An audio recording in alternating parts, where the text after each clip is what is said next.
नमस्कार साथियों। इसके पहले जो हमने पाठ पढ़ा था 6, मैंने आपको एक कहानी के माध्यम से उसको पढ़ाया था। आज की इस वीडियो में हम करने वाले हैं उसी ही पाठ के प्रश्न उत्तरों को। पाठ 6 रहेगा हमारा, कक्षा 10वीं।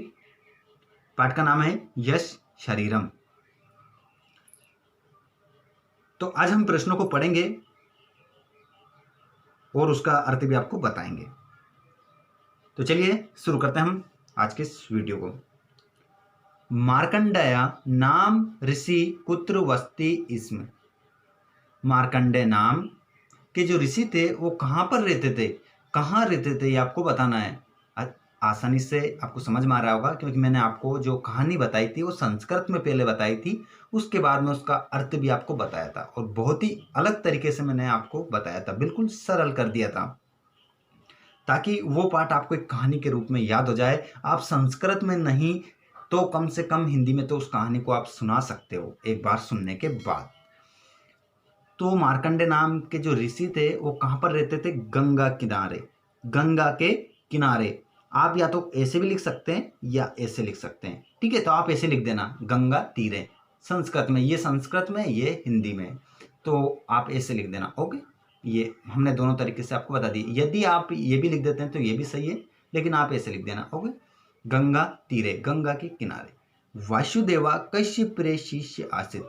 वासुदेव किसका प्रिय शिष्य था? किसका था? मार्कंडे मुनि का। जो वासुदेव था वो मार्कंडे मुनि का प्रिय शिष्य था। अगला प्रश्न, वासुदेव प्रथमम कश्य गृह प्रति प्रस्थिता। वासुदेव पहले किसके घर की ओर गया था? किसके घर की ओर पहले गया था? देवराज। देवराज के घर वासुदेव पहले गया था। कहाँ पर? द्वारकापुर। द्वारकापुर उसके गांव का नाम था। अगला प्रश्न देखिए, रामदेवा कस्मिन ग्रामे वस्ती इसम। रामदेव जो था वो कौन से ग्राम में रहता था? रामदेव जो रहता था वो रामनाथपुरम। रामनाथपुरम। देखिए गांव इसमें थोड़े ज़्यादा हैं, 2-3 गांव के नाम हैं, तो आप गांव का नाम अच्छे से याद रखें, किसके बारे में क्या पूछ लें। जैसे कि देवराज था द्वारकापुर और रामदेव कहाँ रहता था? रामनाथपुरम। ओके, इसे आपको याद रखना। जनः प्रतिदिनम कम स्मरन्ति इसमें। लोग प्रतिदिन रोज किसे याद करते थे? जो लोग थे वो रोज रामदेव को याद करते थे। अब हम पढ़ेंगे एक वाक्यन उत्तरम।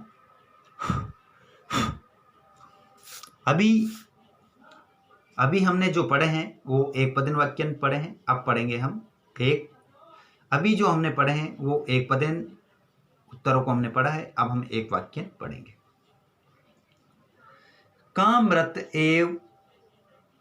कामृत अपि जीवति। पहला प्रश्न देखिए, मृत अपि जीवति। तो देखिए इसका प्रश्न। अब यहां पर आपको क्या करना है? यहां से का हटाना है। क्या करना है? का को हटा दें आप और उसके स्थान पर लिखेंगे या का अर्थ होता है जो। समाज हितम, समाज के हित में। चिंतयति, सोचते हैं। सा, वह। मृतो एव जीवति, जो समाज के हित में सोचते हैं वह मृत होते हुए भी जीवित है। समझ में आया आपको? जो समाज के हित में सोचते हैं वो मरकर भी क्या है? जीवित है। ये आपको लिखना है का के स्थान पर। का से का को हटाना है, उसके स्थान पर या समाजितम चिंतयति सा मृतेव जीवति, इतना आपको लिखना है। यहां से आपको 2 नंबर मिलेंगे, ऐसा आप कर लेंगे तो। अब देखिए अगला प्रश्न है, कहा जीवन अपि मृत एव। कौन जीवित रहते हुए भी मृत के समान है? तो या जो स्वार्थ मात्रम चिंतयति सातु, जो स्वार्थ मात्र के लिए सोचता है, अपने स्वार्थ के लिए सोचता है, वह जीवन अपि मृत एव, वो जीवित रहते हुए भी मृत के समान है। ठीक है, ऐसा आप करेंगे। देवालय किम प्रचलति इसमें। मंदिर में क्या चल रहा था? तो देवालय प्रसादत्वेन भोजनम वितरणम, प्रसाद के रूप में भोजन वितरण। प्रचलति इसमें, भोजन के रूप में प्रसाद वितरण किया जा रहा था। प्रसाद के रूप में भोजन वितरण किया जा रहा था। अगला प्रश्न देखिए, जलम दत्वा माता किम अपृच्छत। जल देकर माता ने क्या पूछा? जल देकर माता ने क्या पूछा था? तो जलम दत्वा माता, यहां से किम हटाएंगे और उसके स्थान पर क्या लिखेंगे? बहुता कुत्र गम्यते अपृच्छत। जल देकर माता ने पूछा, आप कहाँ जा रहे हो? ऐसा माता ने पूछा था। अगला प्रश्न देखिए, भोजन परिवेशकः किम कृतवन्ता। भोजन परोसने वाले ने क्या किया? जो भोजन परोसने वाला था उसने क्या किया? वासुदेवाय अन्नम परा पायसा पायस अधिकम ना परिविष्टवंता। उसने क्या किया था कि वासुदेव के लिए अन्न और खीर आदि उसको नहीं परोसा था। ये किसने किया था? भोजन परिवेश का। तो यहाँ पर किम हटाएंगे आप और किम के स्थान पर भोजन परिवेश का वासुदेवाय अन्नम पायसा अधिकम ना परिविष्टवंता कृतवंता, ये आप करेंगे। ठीक है, ये हमारे एक पदेन और एक वाक्यायन प्रश्नों को हमने कंप्लीट कर लिया। अब हम देखते हैं खालिस्तान और जोड़ी और आमना।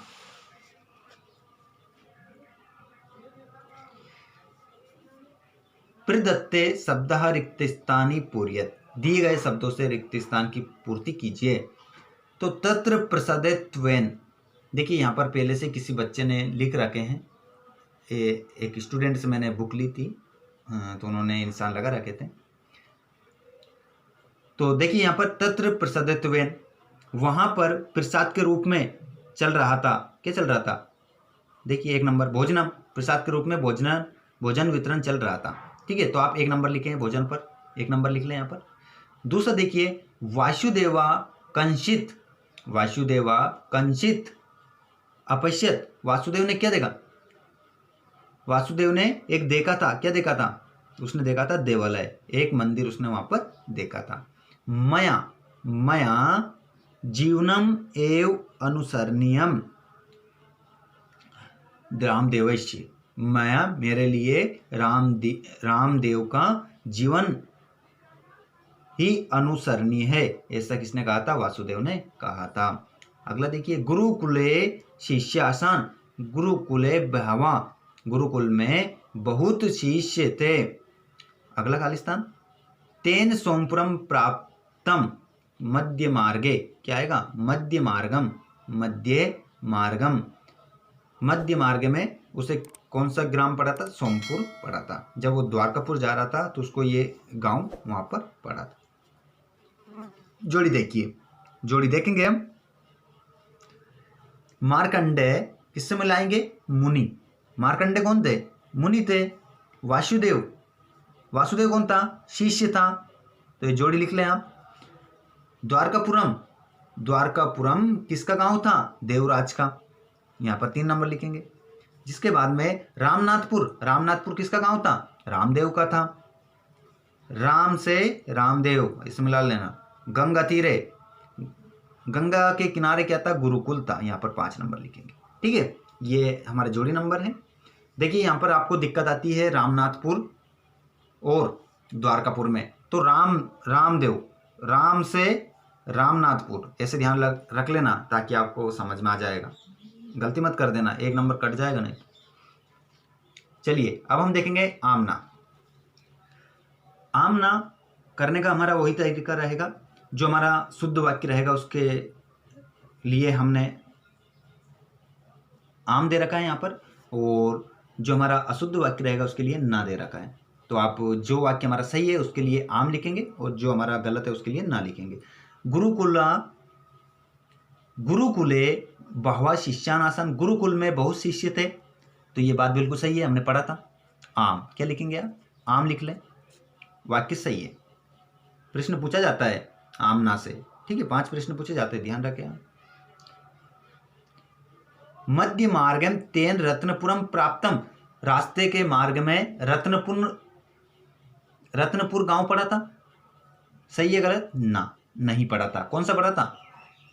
कमेंट करके बताएंगे सभी, कौन सा गांव पड़ा था। जब हमने इसको ना लिखा है तो कौन सा गांव पड़ा था, इसलिए हमने ये गलत कर दिया। ये वाक्य गलत है, क्योंकि रत्नपुर नहीं पढ़ा था। आप कमेंट करके बताएंगे कौन सा गांव पढ़ा था। ग्रामे सर्वे देवराज सा गौरवम स्मरंती इसम, ग्राम में सभी देवराज को गौरव के साथ स्मरण करते थे, याद करते थे। तो ये भी हमारा गलत है, नहीं करते थे। देवराज को नहीं करते थे, किसको करते थे? रामदेव को करते थे, इसलिए हमारे वाक्य गलत हो गए। अगला देखिए, रामदेवा प्रातः स्मरणीय आसित, रामदेव को सभी सुबह याद करते थे। प्रातः यानी रोज उसको याद करते थे, सही है। आम करते थे, सभी उसको रोज याद करते थे, सुबह भी याद करते थे। रामदेवस्य गृहम वैभव पेतम आसित, रामदेव के घर में, जो रामदेव का घर था वो वैभव से संपन्न था। वैभव का अर्थ होता है सारी सुख सुविधा, धन, लक्ष्मी, अच्छा मकान, सब कुछ है ना, परिपूर्ण होना। रामदेव का घर वैभव पेतम आसित, तो रामदेव का घर था वो संपन्न था सभी सुविधाओं से, तो नहीं ना, गलत। उसका तो किसका घर था? पत्तों से उसने घर बना रखा था, है ना, ऐसा बताया था, और पुराना घर था, ऐसा था। तो वैभव पेतम आसित किसका घर था? सभी सुख सुविधाओं से युक्त किसका था? देवराज का था, ठीक है, रामदेव का नहीं था। तो ये हमने आम नाम भी कर लिए। साथियों, आज का वीडियो आपको कैसा लगा प्लीज़ कमेंट करके अवश्य बताना। यदि वीडियो अच्छा लगा तो वीडियो को लाइक करके और अपने सभी दोस्तों को आप शेयर भी कर सकते हैं।